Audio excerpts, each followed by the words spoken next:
याद रखिए एक बात, दुर्बल को ना सताइए जाकी मोटी हाय, दुर्बल को ना सताइए जाकी मोटी हाय, मरी खाल की सांस से लोहा भस्म हो जाए, बाकी आप होशियार हैं। दो तीन पॉइंट है कि आपने किस तरह से दो क्वेश्चन को इक्वेट किया। आपने कुछ सवाल पूछा 13 तारीख को, दूसरा सवाल 4 तारीख को, और लेकिन आप ये बता रहे हैं कि कट ऑफ सेम है। जब पूछा गया तो आप बोल रहे हैं कि दोनों को मर्ज कर दिया हमने। अरे भाई कैसे मर्ज किया, ये बताइए ना। ग्रेजुएट है हम लोग, इतनी समझ है हमें कि मर्ज किया है दोनों का, नहीं तो दोनों का अलग अलग कट ऑफ होता। हम शायद पढ़ना भी आता है हमको रिजल्ट, ठीक है, लेकिन आपको क्लियर करना चाहिए था। आप एक संवैधानिक संस्था है, आप ट्रांसपेरेंसी की बात करते हैं बीच सभा में, उस संविधान के ने जो आपको अधिकार दिया है उस अधिकार के तहत आप माइक पकड़े हुए हैं और आप सही जानकारी नहीं पहुंचा रहे हैं और आप बोलते हैं कि हम भ्रामक खबर फैलाते हैं। कोई बात नहीं। दूसरा कि आप कट ऑफ कैसे बना दिए।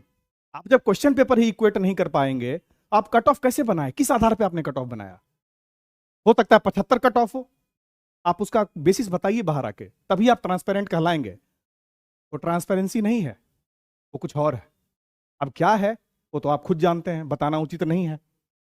आपको जितने गर्दनी बाग में बच्चे बैठे थे उनके मार्क्स तो आपने उजागर कर दिए, पता नहीं कि कौन अधिकार दिया आपको उनके मार्क्स को बताने का। लेकिन आप ये नहीं बता पाए कि 4 तारीख से कितने सेलेक्ट हुए और 13 तारीख से कितने सेलेक्ट हुए। क्या क्या मजबूरी थी आपकी, ये भी बता दीजिए।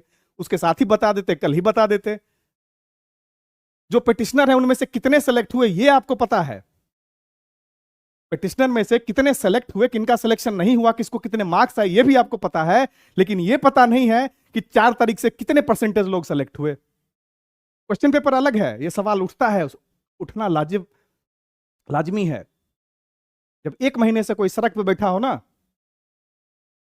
समझ लो उसके अंदर कितनी विल पावर आती है।